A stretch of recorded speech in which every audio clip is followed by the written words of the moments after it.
இன்றே டவுன்லோட் செய்து உங்கள் ஃபேவரட் ஷோக்களை என்ஜாய் பண்ணுங்க. அந்த பிளேட்டை அண்ணி எடுத்துட்டு வரலன்னா யாரோ கொண்டு வந்து இங்க வச்சிருக்காங்கன்னு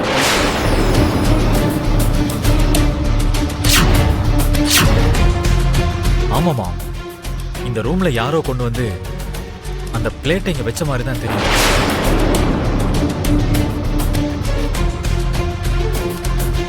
ஐயோ, இப்போ அந்த பிளேட்டை பத்தி விசாரிக்க ஆரம்பிச்சிடுவாங்களா?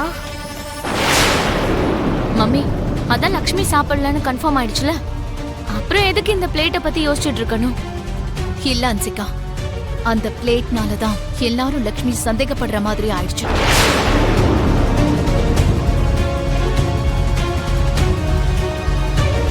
யாராவது போய் ஜோதியை கூப்பிடுங்க. யார் யார் கிச்சனுக்கு போய் சாப்பாடு எடுத்தாங்கன்னு கேட்டு.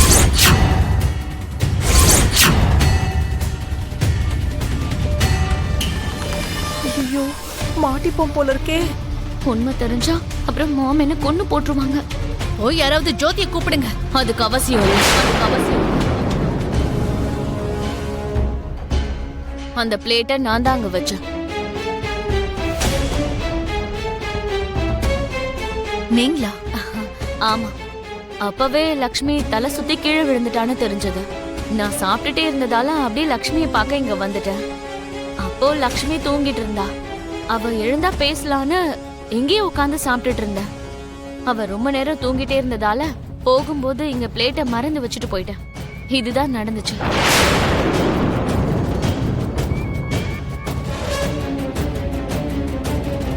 பாத்தீங்களா, தேவையில்லாம லக்ஷ்மியை சந்தேகப்பட்டுட்டீங்க. சரி, என்ன நடந்ததுன்னு எல்லாருக்கும் தெரிஞ்சிருச்சு. இதோட விட்டுருங்க, எல்லாரும் போலாம்.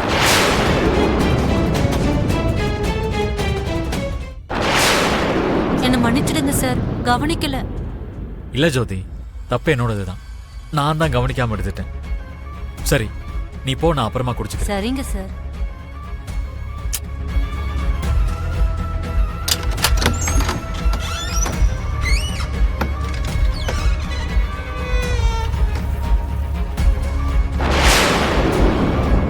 நான் ஒரு மூலிகையை அனுப்பி வைக்கிறேன்.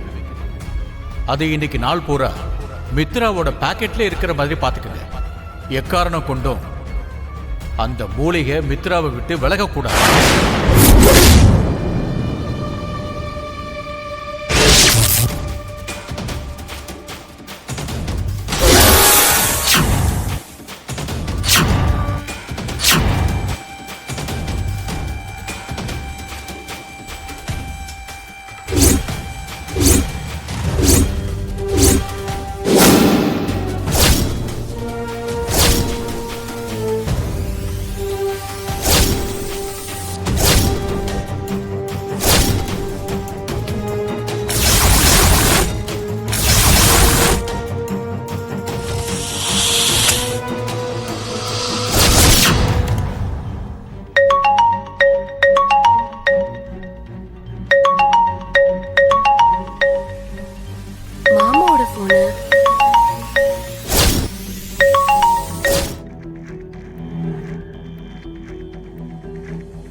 வரலட்சுமி பூஜைக்காக ரொம்ப பயபக்தியா விரதம் இருக்காங்க.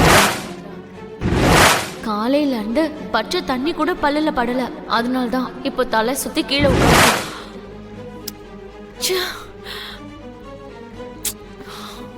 என்ன மனிஷா, நீ என்ன பண்ணிக்கிட்டு இருக்க? நான் விரதம் இருக்கேன், மூச்சு கூட விட முடியல அப்படின்னு மித்ரா கிட்ட என்னென்னமோ சொல்லிட்டு இப்ப என்ன பீட்சா சாப்பிட்டுட்டு இருக்க? சாரி மாம், விரதம் இருக்கிற விஷயத்தையே நான் மறந்து போயிட்டேன். பீட்சாவை பார்த்ததும் எனக்கு உடனே சாப்பிடணும் போல. அதனாலதான் முன்ன பின்ன எதுவும் யோசிக்காம ஒரே ஒரு பீஸ் சாப்பிட்டுட்டேன். ஏதோ சாப்பிட்டுட்ட, நீ சாப்பிட்டதே வெளியில தெரியாத மாதிரி பாத்துக்க. முக்கியமா இந்த விஷயம் மித்ராக்கு தெரியவே கூடாது.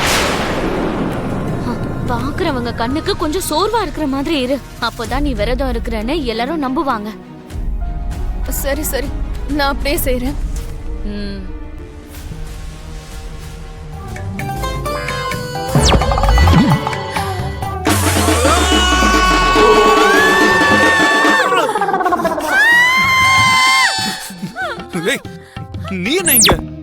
அதத்தான் நானும் கேட்கணும்.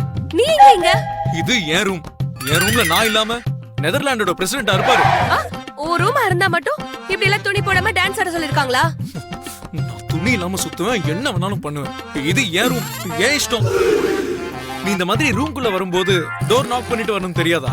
ஐயோ, நீ ஏதோ மன்மதனுக்கு மாமா பையன் மாதிரி உன் அழக ரசிக்கிறதுக்காக தான் இங்க உட்கார்ந்து இருக்காங்க பாரு. யாருக்கு தெரியும் எப்பத்துல இருந்து எதிர்பார்க்கறியோ என்னவோ. இதுக்காக எவ்வளவு நேரமா காத்துட்டு உட்காந்தியோ.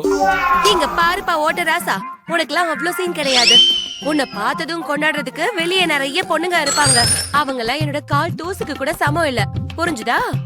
இந்த ஜானவிய அவ்வளவு குறைச்சு எடை போட்டுறாத. இவள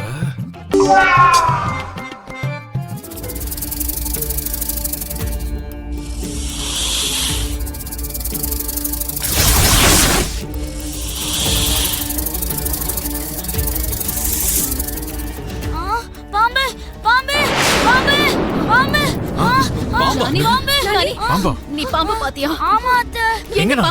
எங்க? எங்க பார்த்த? அதோ அந்த டேபிள் கீழே தான் போச்சு பாம்பு.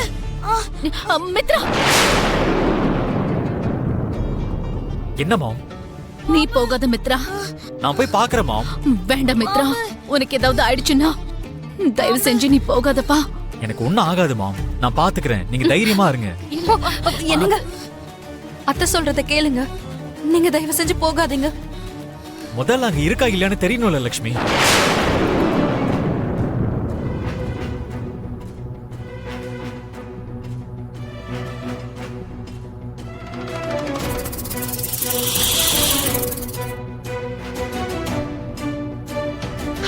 மித்ராவோட வழியில இன்னொரு ஆபத்தும் சூழ்ந்துகிட்டு இருக்கு.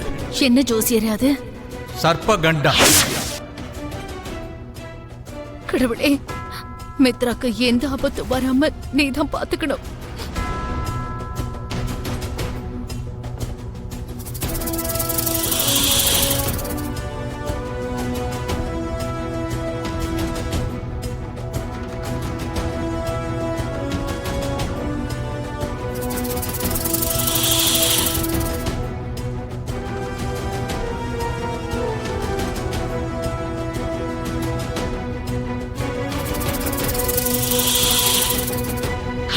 நான் அனுப்ப போற மூலிகையாலையும் லக்ஷ்மியாலையும் ஆபத்தோட விளைவை தான் குறைக்க முடியும்.